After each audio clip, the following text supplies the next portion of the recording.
Hola, ¿qué tal? Bienvenidos. Esto es Semana y nos conectamos con ustedes para hablar de las elecciones de consejos de juventud que se hicieron este domingo 5 de diciembre en una jornada histórica porque, bueno, pues fue la primera vez en que se convocaron a estos comicios, un potencial de un poco más de 12 millones de jóvenes aptos para votar. Asistieron cerca de 1.300.000 a esta cita a las urnas. Algunos sectores han dicho que los jóvenes debieron acudir masivamente, pero bueno, vamos a hablar de todo este tema. Justamente estamos con Nicolás Farfán, él es registrador delegado para lo electoral, para preguntarle justamente cómo se vivió toda esta jornada, porque acá hay dos elementos importantes. Lo primero, que sí fueron unas elecciones ejemplares, y lo segundo, él nos va a hablar el tema de la asistencia de los jóvenes. Porque también es cierto, y hay que decirlo, es la primera vez que se hace esta jornada, por lo tanto no se puede hacer una comparación con otros comicios, sencillamente porque no han existido. Doctor Farfán, bienvenido a Semana, ¿cómo le va? Muchas gracias, Diego. Muy bien, muy bien. ¿Ustedes qué tal? Muy bien, doctor Farfán. Bueno, ¿cómo les fue con esta logística? Porque, había mucha expectativa con este tema de las elecciones de consejos de juventud. Era la primera vez, como lo decíamos ahora, que los jóvenes entre 14 y 28 años podían acudir a las urnas. ¿Cuál es el balance que hace la registraduría? El balance es muy positivo. Logramos elegir en todas las localidades y municipios de Colombia el Consejo Local y Municipal de Juventud. Como usted lo señala, votaron aproximadamente 1.300.000 jóvenes. Si bien estaban habilitados para votar 12 millones de jóvenes, tenemos que recordar que de esos 12 millones, más de 3 millones eran menores de edad, entre los 14 y 17 años, un sector de la población juvenil que nunca en la historia de nuestro país había votado. La ley 1622 de 2013 se expidió hace 8 años y el Estado colombiano no había cumplido con este mandato legal de elegir los consejos municipales de juventud, y la organización electoral se ha dado la tarea de cumplir este anhelo de participación y representación de los jóvenes, y se cumplió ayer con éxito. Sí, claro. Doctor Farfán, de todas maneras, estas elecciones, hablando de jóvenes, acá hay dos temas que se pueden mirar. El primero es que sin duda, la gente puede decir, cuando hay 12 millones de jóvenes aptos para votar y solo asisten un poco más de 1 millón, hay abstencionismo, podría pensar la gente, pero también es cierto que acá fue un trabajo de voz a voz, de grupos de WhatsApp, de redes sociales, de jóvenes sin experiencia que hasta ahora iban a acudir a las urnas. Entonces hay esos dos temas y uno podría pensar que de todas maneras como ejercicio democrático fue positivo. Sí, Diego, no podemos comparar las elecciones de juventudes con una elección ordinaria.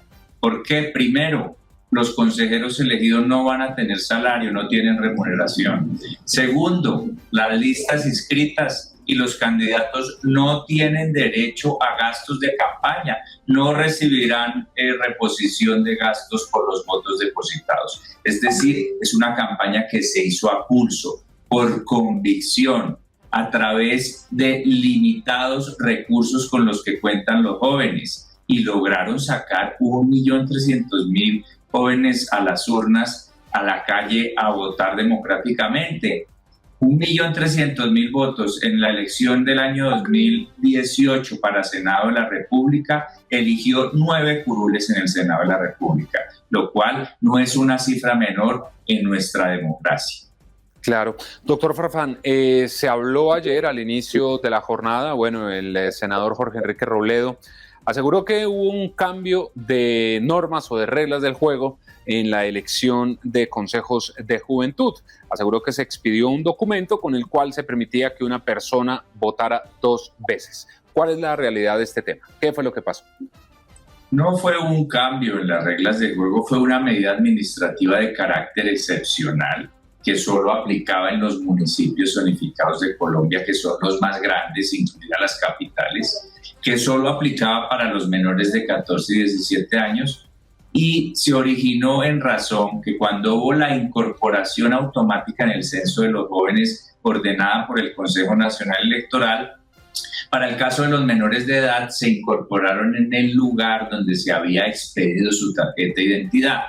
¿Qué ocurrió? Que muchos jóvenes quedaron en un puesto de votación alejado del lugar de su residencia. Para garantizar el derecho al voto, lo que se instruyó a nuestros delegados de puesto fue que primero verificaran que el menor sí estaba en el censo electoral del municipio y segundo, que se probara que residía en un lugar distante de aquel punto donde había quedado habilitado para votar.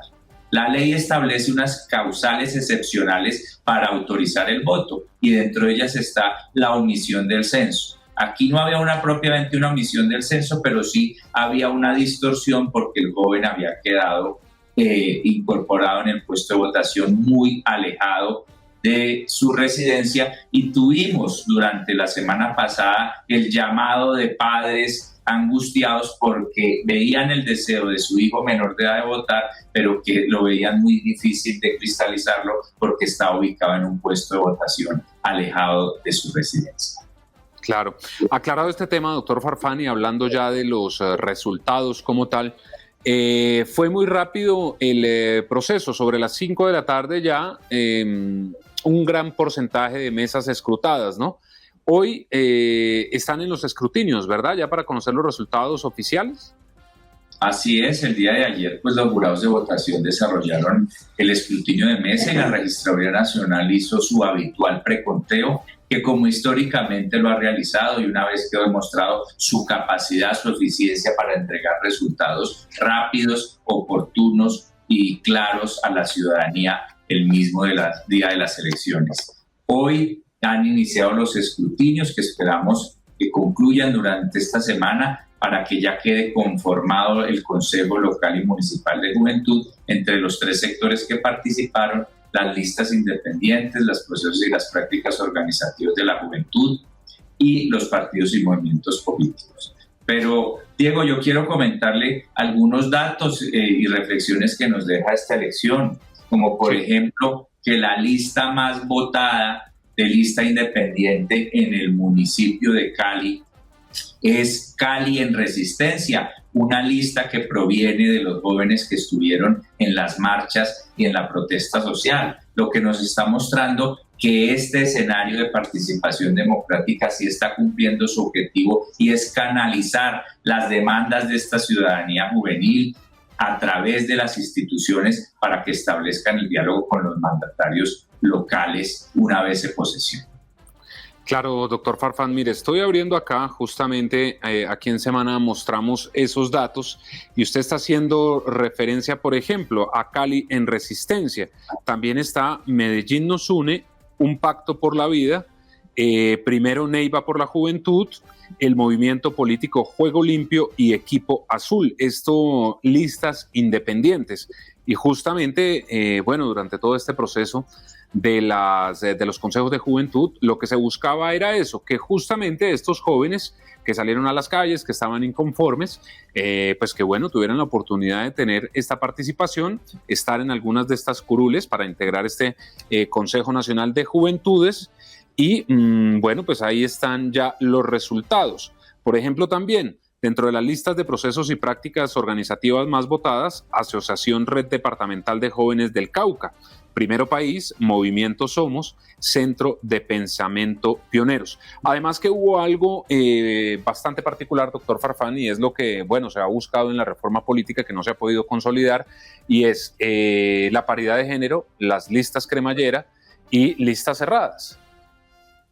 Así es, esta elección cuenta con también un hecho inédito. Ha habido en las listas paridad y alternancia y como usted lo señala, los resultados por lo menos de las capitales de departamento lo que observan es una mayor participación de los sectores independientes. El pasado domingo, Diego, tuvimos varias misiones de observación internacional.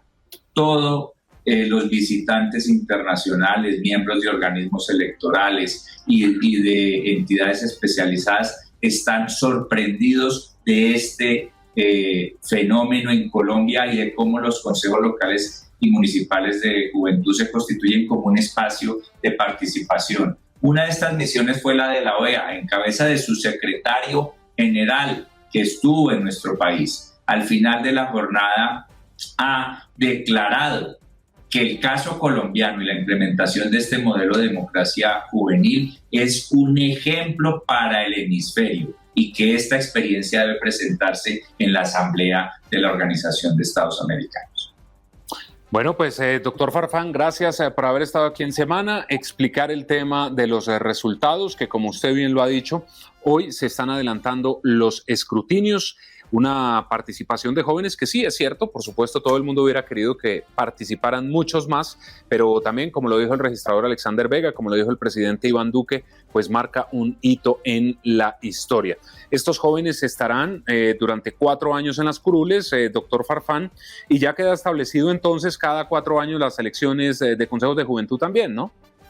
Así es, la ley establece que es un periodo de 4 años y esta se constituye como una nueva elección ordinaria de periodo en nuestro país.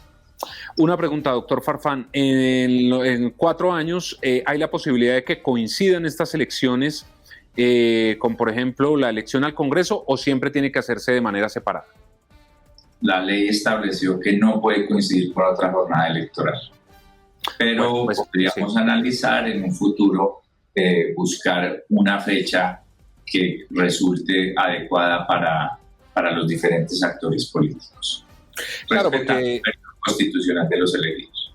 Claro, es importante aclarar, doctor Farfán, que estas elecciones se iban a hacer el año pasado, pero por supuesto por la pandemia pues no se pudo y hubo que modificar este calendario electoral.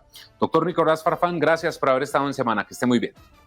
Diego, mil gracias a usted y a su amable audiencia.